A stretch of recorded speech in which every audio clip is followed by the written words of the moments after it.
Hello everyone and welcome back to my channel parenting recipes. हमने last video में देखा था कि जब भी बच्चा टेम्पर टेंट्रम थ्रो करता है या ऐसा कोई और रिपीटेडली मिसबिहेव करता है तो इसका क्या रीज़न है और इसका क्या इम्पैक्ट हो सकता है बच्चे के ऊपर। आज की इस वीडियो में हम देखेंगे कि इसका सॉल्यूशन क्या है, कैसे हम बच्चे के मिसबिहेवियर को कम कर सकते हैं। सबसे पहले तो फाइंड आउट द रीज़न कि बच्चा जैसे एक्ट कर रहा है उसका रीज़न क्या है, क्यों वो मिसबिहेव कर रहा है। और जब हम उसका रीज़न जानेंगे, सोचेंगे, तभी हम उसको ट्रीट कर पाएंगे, उसको पेशेंटली समझा पाएंगे। Next point is always choose age appropriate behaviour. ये बहुत ही एक ज़रूरी बात है कि जब हम कोई भी प्रॉब्लम का सॉल्यूशन ढूंढने की कोशिश करते हैं तो हमें एज स्पेसिफिक होना चाहिए। हमें पता होना चाहिए कि जो हमारा बच्चा है उसकी एज क्या है। अब आप सोचोगे कि क्यों, हमें नहीं पता हमारे बच्चे की क्या एज है। नहीं, मेरे कहने का मतलब ये नहीं है। हमें पता होना चाहिए कि जो हम टेक्निक अप्लाई कर रहे हैं बच्चे के ऊपर उसको समझाने के लिए, क्या वो उसको उस एज में समझ आ भी पाएगी। उसकी एज के अकॉर्डिंग ही हमें उसे समझाने की कोशिश करनी है। अगर बच्चा छोटा है तो हमें उस तरीके से, उस वर्ड्स का यूज़ करके उसे समझाना है कि वो हमारी बात को समझ पाए। और अगर थोड़ा बड़ा है तो हमें उस तरीके से बच्चे को समझाना है। अगर हम बड़ों की तरह उसको, छोटे बच्चे को समझाने की कोशिश करेंगे तो वो सारी चीज़ें उसके सिर के ऊपर से जाएंगी। उसको कुछ समझ नहीं आएगा कि हम क्या बोल रहे हैं, क्या उसे समझाना चाह रहे हैं। सो हमें ये ध्यान रखना है कि बच्चे के लेवल पे जाके ही हमें बच्चे को समझाना है, तभी वो हमारी चीज़ें समझ पाएगा। और क्या सलूशन हो सकता है इसका? Talk to your child. अपने बच्चे से बात करो। अगर आपको उसका रीज़न समझ नहीं आ रहा तो बच्चे से बात करके उसका रीज़न जानने की कोशिश करो। क्योंकि अगर वो गुस्सा कर रहा है, हम भी गुस्सा कर रहे हैं, तो इससे हमें कुछ समझ नहीं आएगा, ना ही बच्चे को कुछ समझ आएगा। पेशेंटली रह के हम उसका रीज़न जानने की पहले कोशिश करें। अगर नहीं समझ आ रहा तो बच्चे से बात करो, उससे पूछो कि उसके ऐसे बिहेवियर का क्या रीज़न है। हो सकता है बच्चे को भी ना पता हो वो क्यों ऐसे एक्ट कर रहा है, लेकिन यही तो हमें जानना है। हमें किसी ना किसी तरीके से बच्चे से बात करके उसके पीछे का कोई ना कोई हिंट तो हमें मिलेगा कि उसके मिसबिहेवियर का क्या रीज़न है। वो जानना बहुत ज़रूरी है। देन हम उस अकॉर्डिंगली एक्ट करके उसको समझा पाएंगे और उसके इस बिहेवियर को कम कर पाएंगे। Coming on to the next point which is set an example for your child. अपने बच्चे के लिए खुद एक एग्जाम्पल बनो, खुद पेशेंट रह के उसको समझाओ, ताकि वो भी इस चीज़ से सीखे कि गुस्से का जवाब हर टाइम गुस्सा ही नहीं होता। वो जब हमसे सीखेगा कि कैसे मॉम और डैड पेशेंटली मुझे हैंडल करते हैं, मुझसे आराम से पेशेंटली बात करते हैं, तो हो सकता है नेक्स्ट टाइम वो भी वैसा ही करे, वो भी हमारी तरह ही एक्ट करने की कोशिश करे। क्योंकि अगर हम उसे मिसबिहेवियर सिखाएंगे तो वो मिसबिहेवियर ही सीखेगा, और अगर हम उसे पेशेंस सिखाएंगे तो वो पेशेंस क्यों नहीं सीखेगा। बट ऑब्वियस वो हमसे पेशेंस भी सीखेगा अगर हम उसे सिखाना चाहेंगे तो। सो हमें खुद को भी पेशेंट रखना है, एक रोल मॉडल एक्ट करना है अपने बच्चे के लिए, ताकि वो हमसे वही चीज़ सीख पाए। नेक्स्ट सॉल्यूशन क्या है? That focus on positive things in your child. अपने बच्चे में जो जो पॉजिटिव थिंग्स हैं उस पर हमेशा फोकस करो। उसको ऐसी सिचुएशन में वही चीज़ें बताओ कि वो किन चीज़ों में अच्छा है।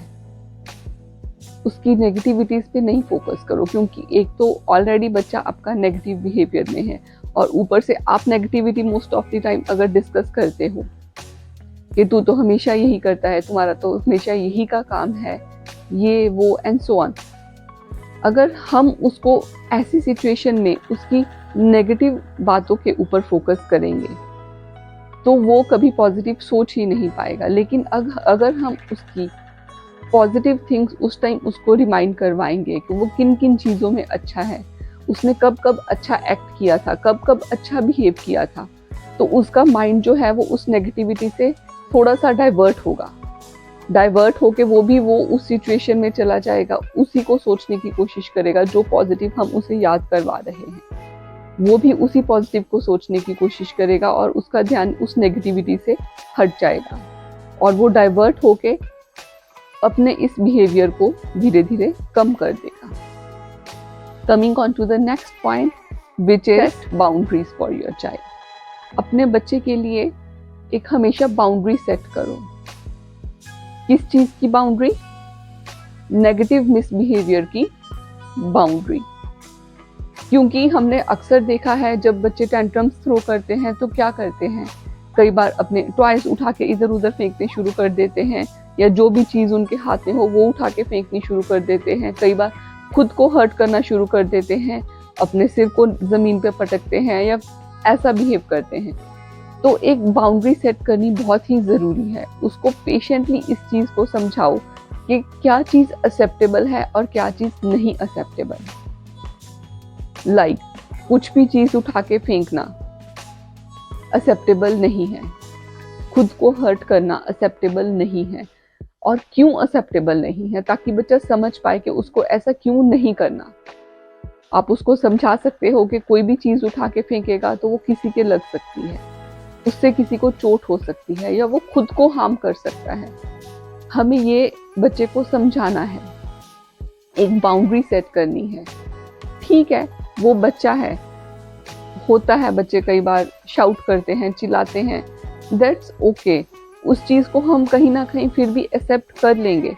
लेकिन जो बिल्कुल ही अनएक्सेप्टेबल चीजें हैं और जो नहीं होनी चाहिए वो आपको बच्चे के माइंड में डालनी है कि अगर वो मिसबिहेव करता है और ये चीजें हैं तो ये कभी एक्सेप्ट नहीं करी जाएंगी।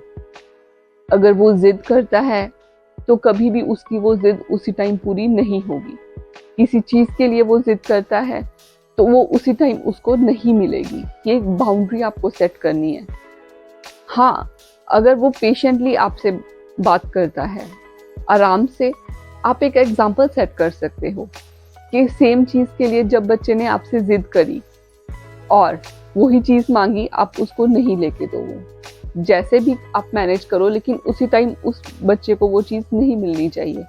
और अगर सेम चीज बच्चे ने आपसे आराम से मांगी, प्यार से, तब आप उसको वही चीज लेके दो। तो बच्चे के माइंड में भी यही बात बैठ जाएगी कि जब मैंने आराम से कोई बात कही तो तब उसकी वो बात पूरी हुई, और जब मैंने गुस्सा करा तो मेरी वो बात नहीं मानी गई। जबकि हम उल्टा कर रहे हैं, जिद में बच्चे को ले देते हैं, प्यार में तो हम बच्चे को इग्नोर ही कर देते हैं। अगर हम प्यार में बच्चे को लेके देंगे और जिद में इग्नोर करेंगे तो एक बहुत ही अच्छी एग्जाम्पल हम ये सेट करेंगे और एक बाउंड्री क्रिएट कर देंगे। जब बच्चे को ये पता होगा कि अगर उसको चीज़ कोई लेनी है तो वो प्यार से हमसे बात करे, टेम्पर टेंट्रम्स थ्रो नहीं करेगा, तभी उसको वो चीज़ मिलेगी, नहीं तो नहीं मिलेगी। इससे उसका मिसबिहेवियर काफ़ी हद तक कम होगा। Coming on to the next point which is make him comfortable to talk to you. बच्चे को अपने से बात करने के लिए कंफर्टेबल बनाएं ताकि वो आपसे इजीली बात कर पाए। नहीं तो हम जब ऐसा रिएक्ट करते हैं तो बच्चा कैसे हमसे इजीली बात कर पाएगा। उसको इतना कंफर्टेबल बनाएं आपसे बात करने के लिए, ताकि चाहे वो गुस्से में भी हो, वो आपसे हर बात बोल पाए। चाहे गुस्से में ही सही, लेकिन अगर वो अपनी पूरी बात रख पाता है तभी आप उसका सॉल्यूशन निकाल सकते हो। अगर आप उसको डरा देते हो, वो कुछ बोल ही नहीं पाता, तो वो कैसे अपनी बात रख पाएगा और आप कैसे उसका सॉल्यूशन निकाल पाओगे। सो बच्चे को कंफर्टेबल करना बहुत ही ज़रूरी है, और वो तभी हो पाएगा जब हम खुद पेशेंट होंगे, जब हम खुद काम होंगे, तभी हम बच्चे को काम कर पाएंगे। Next thing is united as parents. जब भी बच्चा ऐसा मिसबिहेव करता है तो अक्सर क्या होता है, दोनों पेरेंट्स की कई बार डिफरेंट ओपिनियन हो जाती है। लेकिन कभी भी ये डिफरेंस इन ओपिनियन नहीं आना चाहिए। डिफरेंस इन ओपिनियन मतलब अगर एक पेरेंट मना कर रहा है, लाइक अगर मदर किसी चीज़ के लिए मना कर रही है और फादर उसको वो चीज़ लेके दे रहे हैं, तो हम बच्चे को एक बहुत ही गलत चीज़ सिखा रहे हैं। कभी भी ऐसा नहीं करना चाहिए। आपको आपस में इतनी अंडरस्टैंडिंग होनी चाहिए कि अगर एक ने मना करा तो दूसरे को भी उस टाइम पे उसको एक्सेप्ट करना है। चाहे लेटर ऑन आप बाद में उस चीज़ के बारे में डिस्कस करो कि ऐसा क्यों किया, या टाइम पे बच्चे के सामने आपको एज अ यूनाइटेड शो होना है। अगर हम डिफरेंस इन ओपिनियन लेके चलते हैं तो हम कभी भी बच्चे को डिसिप्लिन नहीं कर पाएंगे। ये चीज़ पेरेंट्स को सीखनी बहुत ही ज़रूरी है। Coming on to the next point, हमेशा ये याद रखना है कि बच्चे जो होते हैं वो लर्निंग एज में हैं, सीख रहे हैं, बहुत सी चीज़ें सीखते हैं और सीखने में कई बार बहुत गलतियां भी करते हैं, लेकिन हमारा काम है उन्हें समझाना, उन्हें सिखाना, बच्चों को एक अच्छा एनवायरनमेंट देना, एक पॉजिटिव एनवायरनमेंट देना। हमेशा बच्चों के पॉजिटिव्स पे फोकस करें। जब कुछ बच्चा पॉजिटिव कर रहा है तो उसे उतनी ही प्रेज भी करनी चाहिए। अगर हम नेगेटिव इमोशन में इंस्टेंटली रिएक्ट करते हैं तो हमें पॉजिटिव में भी करना चाहिए, पॉजिटिव वे में करना चाहिए, उसकी उतनी ज़्यादा प्रेज भी करनी चाहिए, ताकि हम बच्चे के सामने एक अच्छी एग्जाम्पल सेट कर सकें।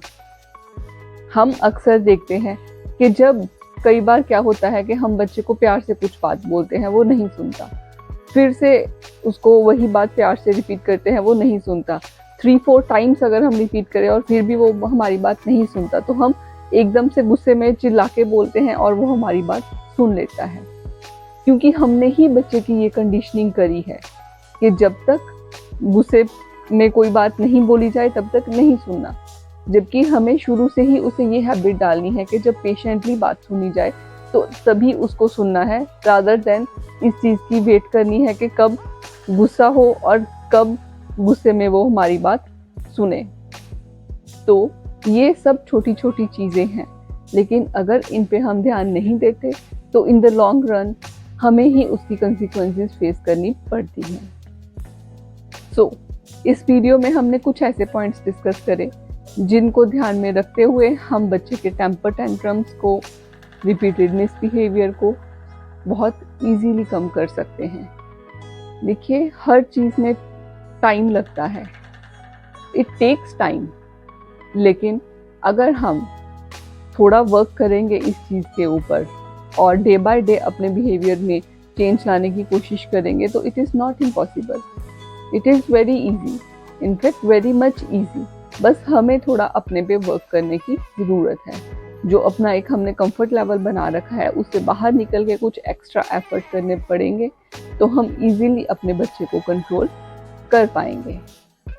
बस ऐसे ही डे टू डे लाइफ में जो हमारे सिचुएशंस आती हैं हम उन्हें आने वाली वीडियोस में डिस्कस करेंगे और उसका सॉल्यूशन जानेंगे, ताकि आपकी ये पेरेंटिंग जर्नी भी मेरी तरह बहुत ही ईजी और बहुत ही हैप्पी बन पाए। See you soon in my next video. Till then, अगर आपको वीडियो अच्छी लगी तो इसको लाइक करें, शेयर करें और चैनल को सब्सक्राइब करें। And don't forget to hit that notification bell so that you never miss any update from me. Till then, bye bye and happy parenting.